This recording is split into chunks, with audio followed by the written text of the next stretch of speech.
Hi friends, कैसे हो आप लोग। आज का ये जो वीडियो है ये बहुत ही अनपॉपुलर सब्जेक्ट का है।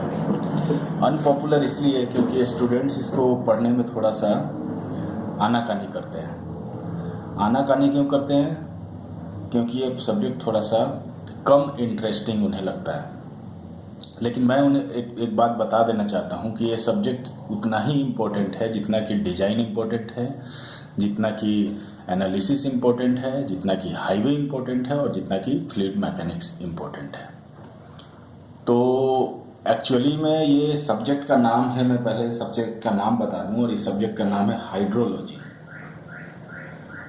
और मेरा जो एक्सपीरियंस है हाइड्रोलॉजी के बारे में, मैं भी जब पढ़ता था, जब एकेडमिक्स में था, उस समय हाइड्रोलॉजी का नाम सुन के ही भाग जाता था, भागने को दिल करता था। कभी भी किताब पढ़ता था तो कुछ चीज़ें समझ में नहीं आती थी, या यूँ कहें कि पढ़ना ही नहीं चाहता था। इस वजह से हाइड्रोलॉजी के बारे में जो ज्ञान है बहुत ही लिमिटेड रहा। जब तक कि क्लास में जो प्रोफेसर ने ज़बरदस्ती पढ़ाया वही उतना ही ज्ञान रह गया। उसके बाद वो ज्ञान की कोई प्रचार हो नहीं पाया। क्यों नहीं हो पाया? क्योंकि ये चीज़ें हमारे इंटरेस्ट में कभी आया ही नहीं। और मुझे पूरी उम्मीद है कि आप जैसे लोग भी हाइड्रोलॉजी का नाम सुन के भाग जाते होंगे। उन्हें ऐसा लगता होगा कि ये बहुत ही टफ सब्जेक्ट है, इसको क्या पढ़ना है। लेकिन मैं आपको बता दूं, कॉम्पिटिटिव एग्जाम्स के पॉइंट ऑफ व्यू से हो, चाहे इंजीनियरिंग प्रैक्टिस के पॉइंट ऑफ व्यू से हो, ये बहुत ही इम्पोर्टेंट है इसका ज्ञान होना। क्योंकि अगर इसका ज्ञान आपका अधूरा है तो आप एक अच्छे इंजीनियर कभी नहीं बन सकते। तो आप एक अच्छे इंजीनियर बन जाएं, आपका नॉलेज कंप्लीट हो जाए, इसलिए ये सब्जेक्ट पढ़ना बहुत ही ज़रूरी है। चलिए, ये तो बात थी कि क्यों पढ़ना है। सबसे पहले मैंने सोचा है कि अगर मैं इस सब्जेक्ट पे बड़े बड़े वीडियो बनाऊंगा तो शायद ये इतना इंटरेस्टिंग नहीं होगा और लोग भाग जाएंगे, ज़्यादा देखेंगे नहीं। इसलिए मैं इस सब्जेक्ट पे छोटे छोटे 5 मिनट 10 मिनट के वीडियो बनाऊंगा और धीरे धीरे मैं आपके अंदर हाइड्रोलॉजी का इंजेक्शन दे दूंगा। तो आज चूँकि ये पहला सब्जेक्ट है तो ये इंट्रोडक्शन है, और इंट्रोडक्शन में बेसिकली हम लोग यही पढ़ते हैं कि हाइड्रोलॉजी होता क्या है। तो हाइड्रोलॉजी कुछ नहीं है, ये साइंस ऑफ वाटर है। इसको कह सकते हैं साइंस ऑफ वाटर। अब ये क्या करता है साइंस ऑफ वाटर? मतलब अगर इसमें कहें तो ये पानी के अकरेंस के बारे में, पानी के स्टेट्स के बारे में, पृथ्वी के ऊपर पानी के फ्लो के बारे में, डिस्ट्रीब्यूशन के बारे में, इसके सर्कुलेशन के बारे में, सब चीज़ों के बारे में इसमें व्याख्या की जाती है, इसको डील किया जाता है। और ये जो है अपने आप में बहुत ही बृहद, ये एक तरह से कहे कि बृहद सब्जेक्ट है। इसको एक सेंटेंस में समायोजित करना शायद इतना आसान नहीं है। और इसको डील करने के लिए बड़े बड़े साइंस जैसे फिजिक्स है, केमिस्ट्री है, आपका फ्लूइड मैकेनिक्स है, इन सब की मदद लेनी पड़ेगी, तब जाके ये हाइड्रोलॉजी अपने आप में पूरा कंप्लीट हो पाएगा। तो सीधे मतलब से ये कहें कि हाइड्रोलॉजी का मतलब है पानी का विज्ञान। यह वो विज्ञान है जो पानी के होने, उसके प्रसार एवं उसके वितरण की व्याख्या करता है। वो व्याख्या पृथ्वी के सतह के ऊपर और उसके वायुमंडल में होता है। या यूं कहें कि पृथ्वी, अब इसको हम लोग पृथ्वी विज्ञान से भी निरूपित कर सकते हैं कि ये यूं कहें कि पृथ्वी विज्ञान की वह शाखा जो कि पानी के विभिन्न रूपों, जैसे कि तालाब। अब पानी का एक रूप है तालाब में पानी होना, it's a form of water.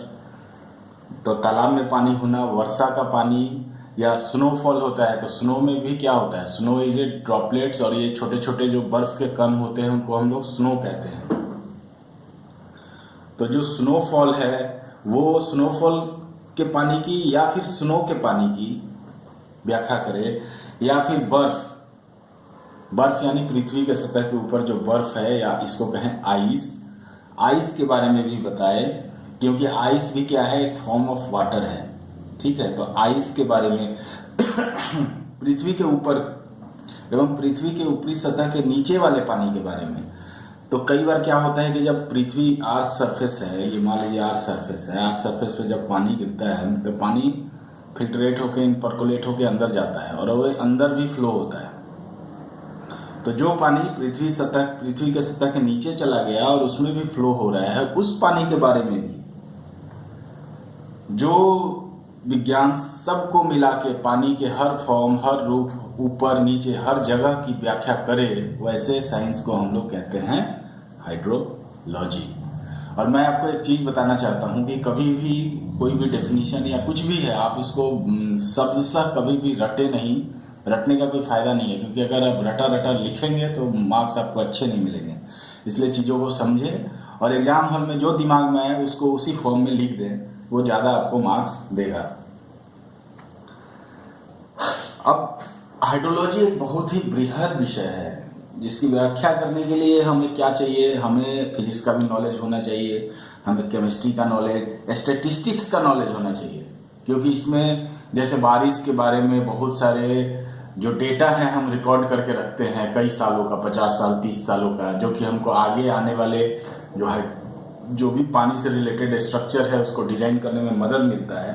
तो स्टैटिस्टिक्स का जानकारी होना चाहिए, और बाकी जो जनरल साइंस है, फिजिक्स, केमिस्ट्री, मैथ्स, इसके बारे में जानकारी तो होनी ही चाहिए। और मिला जुला के जो हाइड्रोलॉजी को है दो रूपों में, इन टू फॉर्म्स, दो रूपों में पढ़ते हैं। पहला रूप है जो उसको कहते हैं साइंटिफिक हाइड्रोलॉजी। साइंटिफिक हाइड्रोलॉजी जो कि कॉलेजों में जनरल एजुकेशन में पढ़ाया जाता है, बिल्कुल एकेडमिक्स होता है इसमें, जो कि इसमें हर चीज़ की केवल बात की जाती है, क्वालिटेटिव बात की जाती है, क्वांटिटेटिव अप्रोच नहीं होता। लेकिन जो दूसरा पार्ट है वो है आपका इंजीनियरिंग हाइड्रोलॉजी, और यही हमारे मतलब का है। इंजीनियरिंग हाइड्रोलॉजी में है, इंजीनियरिंग हाइड्रोलॉजी आपको क्या क्या इसमें पता चलेगा। इंजीनियरिंग हाइड्रोलॉजी में आपको एस्टिमेशन ऑफ वाटर रिसोर्स करना पड़ेगा। तो आप अगर साइंटिफिक में पढ़ेंगे वाटर रिसोर्सेज के बारे में, तो आपको इंजीनियरिंग में उन रिसोर्सों का एस्टिमेशन करना पड़ेगा कि किस रिसोर्स से कितना पानी निकल सकता है, क्योंकि आपको किसी रिक्वायरमेंट को फुलफिल करना है एज एन इंजीनियर। तो आपको ये पता होना चाहिए कि किस रिसोर्स से कितना पानी हम ड्रॉ कर सकते हैं। तो इसलिए estimation of water resources, the study of processes such as precipitation, runoff, evaporation, evapotranspiration and their interaction। अब हम लोग इसमें क्या पढ़ेंगे कि जो प्रोसेस होते हैं, जैसे प्रेसिपिटेशन यानी बारिश का होना, इसके बारे में पढ़ेंगे। रन ऑफ क्या होता है कि जब बारिश का पानी धरती पे गिरता है, गिरने के बाद क्या होता है, इसका कुछ हिस्सा धरती के अंदर चला जाता है और कुछ हिस्सा ग्राउंड पे फ्लो करने लगता है।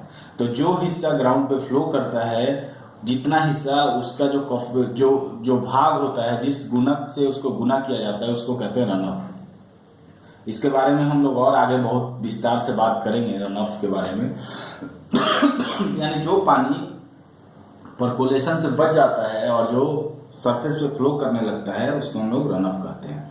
और एक होता है इवापोट्रांसपिरेशन। अब इवापोट्रांसपिरेशन क्या होता है? इवापोट्रांसपिरेशन ये होता है कि जो धरती का पानी है उसको